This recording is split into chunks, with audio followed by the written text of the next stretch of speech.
What if I told you that you should be a perfectionist? Well, I would imagine that many of you would argue back right away and say that that's not true. That's not a good idea. Because if I was a perfectionist, then I would always be picky about things. I would never be content. I would never be okay with letting a project conclude because it was never perfect. And that's kind of the stigma that we've been given about what it means to be a perfectionist. But that's not at all what it means to be a perfectionist. As a matter of fact, for something to be perfect, it means something completely different. So in this wrangle, let's talk about what it means for something to be perfect, and hence, what it means to be a perfectionist. Let's start with a very down-to-earth example. Suppose that I was to sit in front of a blank canvas and I want to make a painting. Is perfection the thing that I'm reaching for, which let's say is infinite beauty? I want this painting to be infinitely beautiful. Or is perfection in what the painting becomes? It's a tricky question, but what I'm basically asking is this. Is perfection the thing that exists in reality? So the painting, is it something that exists in a tangible form that we can see? It exists as a shared experience amongst all of our consciousness, amongst multiple people, understood as reality. Does it exist in that world primarily? Or does perfection exist in something that we try to reach towards? Something that's infinitely far away, like infinite beauty, or infinite functionality, or infinite whatever perfect is that you're trying to reach for.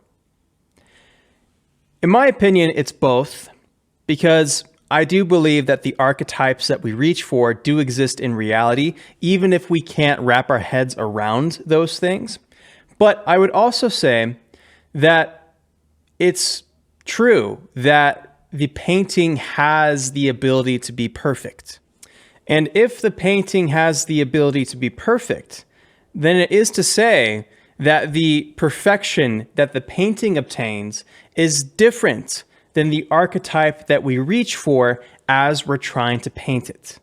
So in other words, infinite beauty could be one manifestation of perfection, but the painting, even though it's not infinite beauty, can in itself be perfect because it's separate from the archetype that we reach for. So a perfectionist realizes that there's a difference between the infinite thing that they're trying to reach for and what that thing actually is in reality. Many of us don't believe that perfection can exist within reality. We only think that perfection lies in the things that are infinitely far away, and that the manifestations of those archetypes are not examples of perfection. But this is where I disagree. And this also brings us to my second point. Perfection is something reaching its fullest potential that reality allows it to be. So even though the painting may have some blemishes on it, it doesn't mean it's not perfect.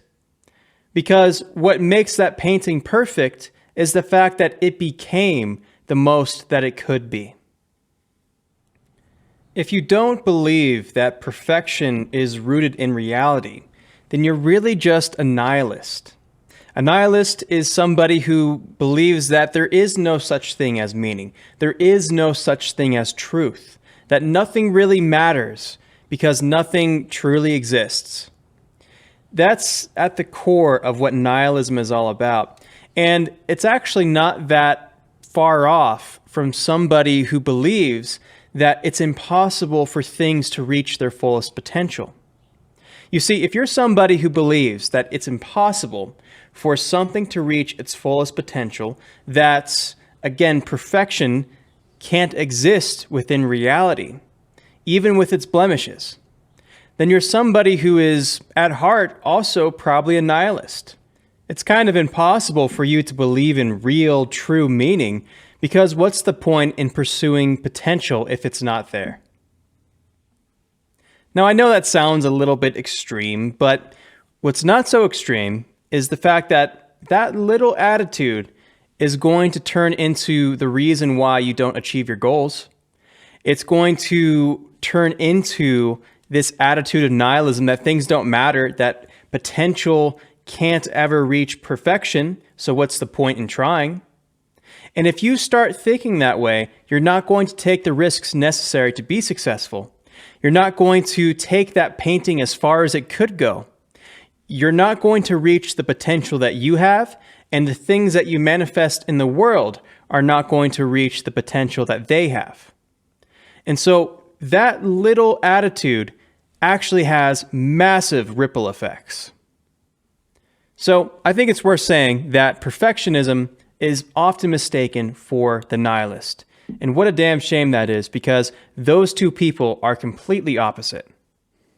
So look, let me give you another example of how this actually plays out in the real world, okay?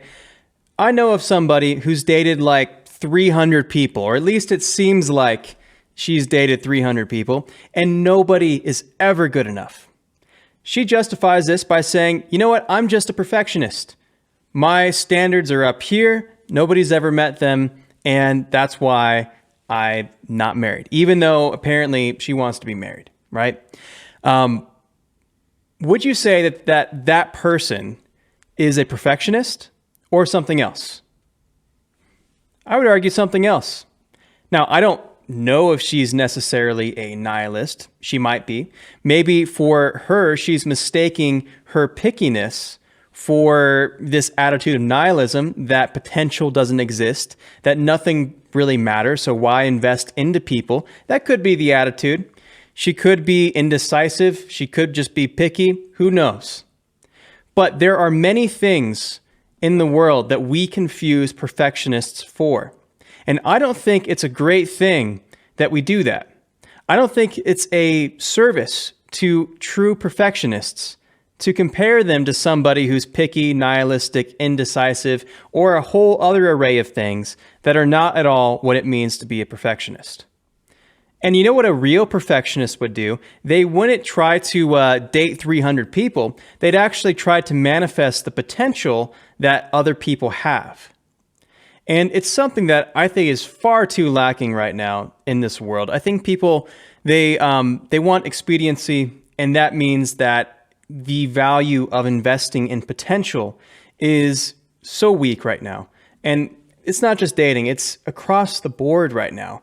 But let's not mistake, again, our perfectionists, the people who actually make sacrifices and invest their time, energy, and effort, against people who are the opposite.